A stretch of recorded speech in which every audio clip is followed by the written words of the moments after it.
Avesta, il y a un sous-livre qui s'appelle le Yasna, et dans le Yasna, Zarathustra, le prophète, ingère une plante qui lui donne un enseignement. C'est un détail qui donne des enseignements et qui lui dicte la religion. C'est un détail qui pourra faire sourire les gens qui connaissent l'ayahuasca, puisqu'on décrit souvent les gens qui expérimentent la rencontre avec une entité. Alors est-ce qu'on est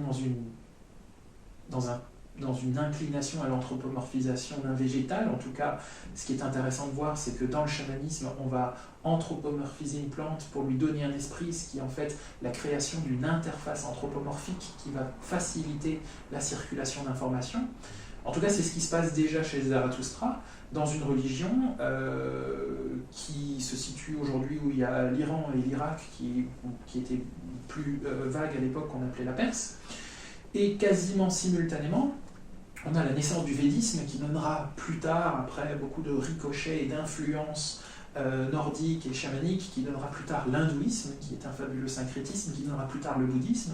Et dans le védisme, on a ce texte qu'on appelle les Védas, à l'intérieur on a les Rig Védas, et dans le Rig Veda, c'est la même chose. On a Soma, qui est une préparation, d'ailleurs comme Ahoma dans le zoroastrisme, qui est une préparation végétale, qui est à la source de la religion, qui sera à la source elle-même des plus grandes religions du monde. Vous avez envie d'en savoir plus? Je vous invite à nous retrouver au sommet des trans et des médecines psychédéliques qui a lieu du 12 au 19 mars. L'inscription est gratuite et vous trouvez le lien dans la description juste en dessous. À tout de suite!